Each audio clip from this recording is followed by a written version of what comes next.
I'm back. Facebook Live hates me. It never works. Anyway, if this one goes out and you're watching this either now or later and I don't come back, I'll try again at another time. I don't know why Facebook Live, I always have trouble with Facebook Live. Anyway, it's telling me my connection isn't strong. I'm sitting literally practically on top of the router, so I'm not sure how this all works. It's telling me my connection is weak. If it goes out, we'll just try again at another time, or maybe when Steve gets home, he can look at it because he's techie and stuff like that, and I'm not. But anyway, and there he is. So anyway, I'm going to try again, time number 3. So thank you for being patient if you are out there and you're bearing with all this Facebook Live. I'm going to try one more time to show you the menu. Anyway, simple meal plan. As I was saying before, getting back to the basics, our grandmothers survived just fine without all these elaborate meal plans and color-coded things and freezer cooking ahead. Oh, hi, Cassandra. Thank you. I don't know what's going on with this thing. Anyway, hopefully it'll work now. I had all the kids turn off all the Wi-Fi in the house except this, so hopefully it'll work. So anyway, as you guys have read in my posts, I like to talk about, simple times and getting rid of all these distractions. And sometimes I think that even though we're like meal planning because we think that it's helpful, it kind of consumes us. My kids don't care if I make Pinterest perfect meals every night. They don't care if I make super duper fancy meals. As I was saying before I got cut off, they like the same things all the time, and that's fine by me. We're creatures of habit. We like our tacos, we like our soup, our chili, our chicken, pizza, those kinds of things. So anyway, yes, I told the kids to get off of everything, Steve. So this is the schedule, and the way I'm keeping it really simple is, like I said, every Friday is pizza. Every Tuesday is tacos. I don't care if it sounds boring. The thing is, I don't have to stick with every Tuesday. Like, I can change it around during the month, but here I have 30 meals set up. So if I need to change later, I can. But they're not elaborate meals. All I have written down, like some nights, is leftovers. Yes, Sherry, you're absolutely right. We put so much pressure on ourselves. Our children don't care. They just want to eat, right? Our grandmothers didn't do this to themselves. Whatever they made, that was it. So I'll give you some examples, though, of what I have. I have ravioli. The kids love that. And, I'll make vegetables on the side or whatever, but I'm just talking about the main thing. I'm not planning, like, side dishes and all that stuff. But usually we get, like, a vegetable on the side and fruit or bread or whatever, salad. I have a chicken parmesan there one night. I have soup. We haven't had soup all summer, but once it gets cooler out, we love potato soup. My whole family loves it. It's something everybody likes. And, raise your hand if when you find something that everybody likes, it's a big deal, because all 6 of us like it. So that'll be, soup, and then I'll make bread and salad on the side. Quiche. Not everybody likes the quiche, but it's a good meal for us because we got all these chickens and we have all the eggs. So I need to use them up, and it's a cheap, easy meal for me. I even took spinach out of the garden this week because we have an abundance, and put it through the food processor, and I froze it, and I'll just throw that in the quiche in the winter. Chili is on here. We don't eat a lot of meat, so this is how I make chili, is a vegetable chili. Peppers, got them frozen in the freezer already from the garden. I just chop up all kinds of peppers. I don't have a recipe. I'm not good at recipes. I just make what I know. Onion, peppers, a couple cans of beans, crushed tomatoes, done. Serve it with sour cream, serve it with cheddar cheese on top, maybe some guacamole and chips, and that's it. So I have that on here a couple nights. Every Friday I have pizza. I like to make homemade pizza. Maybe once in a while we'll splurge and order out, but it's a pizza night. Crock pot, as I was saying before, it's always chicken for us. We don't eat any red meat, so it'll be maybe a whole chicken one night with mashed potatoes. It'll be chicken with like a Mexican sauce one night, and then that leftover, the next day I'll have burritos. I have quesadillas. We always have a quesadilla night. Pastas. My kids are loving fettuccine Alfredo these days. Literally 3 ingredients in the Alfredo sauce. It couldn't be any easier. It's butter, heavy cream, and Parmesan cheese, and mix it all up. And they love it. And then, some salad, vegetables on the side or whatever. Sherry, yes, I can share my potato soup. It's not a secret. I have been making this potato soup recipe since I was a nanny back in college, and that's where I learned it from. The family, she made the recipe, and I've been making it forever, and everybody loves it. And again, it's one of those meals that is so easy, and everybody likes it. Hi, Shauna. It's good to see you. That's one of your kids' favorites, right? I've been making that lately. It's a brand new thing for them, and they love it.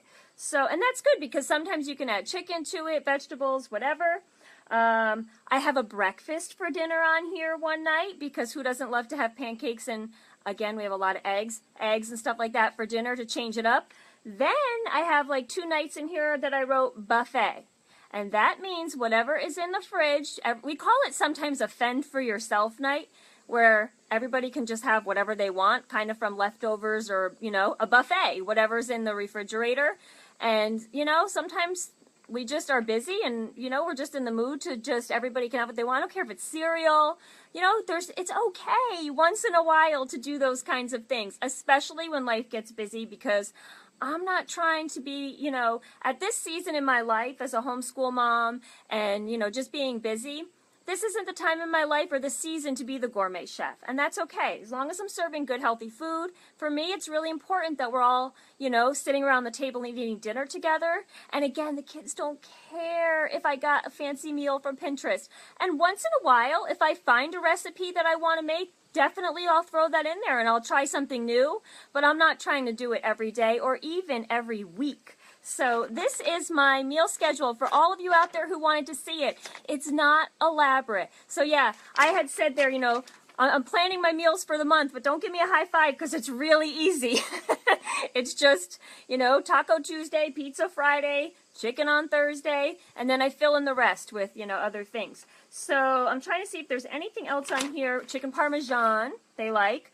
And what else? Quiche, I said. Chili, ravioli. So anyway, those are basically it. We're so boring, but guess what? Doesn't matter. They're happy. I'm happy. And, oh, baked potato bar. That's another thing. Once in a while, we'll have a baked potato night. My kids love baked potatoes. I'm not joking. They'll eat like 4 of them. They eat huge amounts of potatoes. So that is dinner because that's plenty. If we have tacos and there's leftover, and when I say tacos and I say we don't eat red meat, we eat the Morningstar Farms, the griller crumbles when I make tacos. So they will, if there's leftover, we'll throw that on the baked potato the next day. So it's really easy. Yes, at this time in my life, it's very easy to do a very easy meal plan. I do not want to get wrapped up in trying to do like, you know, a whole day of cooking for the month, or, which is great. Some people love it, but you know, to me, I just see it as it doesn't need to be so complicated when I can have time to do other things. And I wanted to show you my planner and how I'm planning this year for school.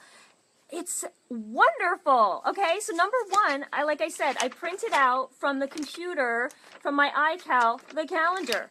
And I just have to hit, you know, repeat, and it repeats it every day for school. And then we just started, I'm going to tell you about that in a minute, how we're having no back to school first day this year. But we just started doing school a little bit so far. And so in my little handy dandy book, I am just writing by hand, filling in, okay? So you'll see I'm so elaborate. Last week, this is a little list of what I wanted everybody to do. This week, another list. That's all it is. It's so easy. It doesn't have to be complicated. But I have tried every planner, and I did a video about this in a couple of weeks ago, and I think it was on here, or Bible-Based Homeschooling, about how I'm planning without a planner. I have to say I don't miss the planner. I did print out the calendar this morning because that helps me get that visual. But it's like I'm basically making a giant book of lists. And then I have actually in here too, my daughter's doing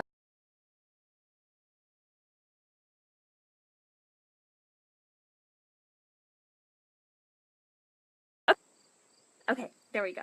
So anyway, I just wrote down module 1 and when I want it completed, module 2 and when I want to complete it. And I broke it down so that each module goes over 2 weeks, but sometimes it's 3 or 4 because there's Christmas in there, and then I have to count for in the spring we'll be traveling again. And so I just wrote that down on a simple little list, and I typed it out and printed it out for her so she has it. And then I just made a list for her since she's in high school of what I expect. See, I told you in the beginning you might hear the guineas. They're coming. I hear them. So I just wrote down here what I expect from her weekly and what I expect from her daily. And I printed it out for her as well, and she has that in her room so she can just look at it when she needs to know what she needs to do. She's doing Sunlight this year, Core 300, but we're doing it somewhat. I'm sort of tailoring it, so that schedule is all laid out for her by week, so she knows what she has to do for the week, and it's actually laid out per day, but I don't do it that way. I tell her as long as you get this week 1 done. I don't make her do like day 1 exactly, day 2 exactly, so as long as she gets it done in 1 week. And then I just made a checklist, what she needs to do daily and what she needs to do weekly. So for the week, she needs to get that module done. She needs to get a math lesson done. She needs to do the Sunlight history and literature assignments. She needs to do her daily. She needs to do her Spanish, and she needs to do her SAT prep book, which is, I think I showed on Bible-based homeschooling recently. It's an SAT prep book for the Christian student, and it's got like a little devotional in it. It's really cool. So I told her she needs to do that daily as well. So she has her list. It's so not complicated this year, and it's actually just been such a stress reliever. So anyway, that's how I'm planning the school year without a planner. And now I'll tell you how we did our school year this year with no first day of school. I don't know why I didn't think of this sooner. I am so thrilled with what we're doing this year. I don't know about you, but I love summer.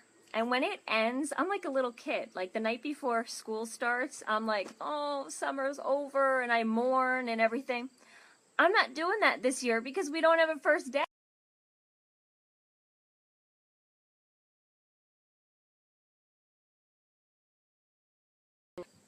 Okay, there we go. It's back. Okay, so I'm going to wrap this up soon because this is getting frustrating to go in and out, and I'm sure it is for you as well. But so we're having no first day of school. We're going on vacation next week, and I decided that since we were going away and it would be too crazy to try to start back up mid-September, that we would just sort of slowly ease into things. I don't know why I didn't do this sooner. There's no, like, for me, of that like distinct summer ends, school begins, and everything changes. It's just been a very natural, and this is how, like, what I've always loved about homeschooling is that learning just becomes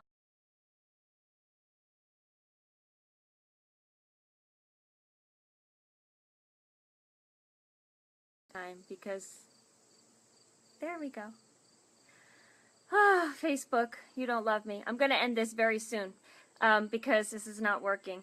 But anyway, the easing into back to school has been amazing. And I'll write more about it on the blog because I'm afraid this is going to keep going out. But it is exactly why I love homeschool. Life is intertwined with learning, and life is intertwined with school.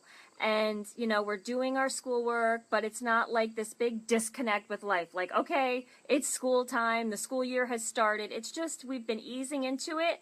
And then I feel like when we get back from our trip, it won't be such a shock to go back into school mode, and we can actually start adding in more as time goes on. So it's been wonderful to do that, and I'll talk more about that on the blog.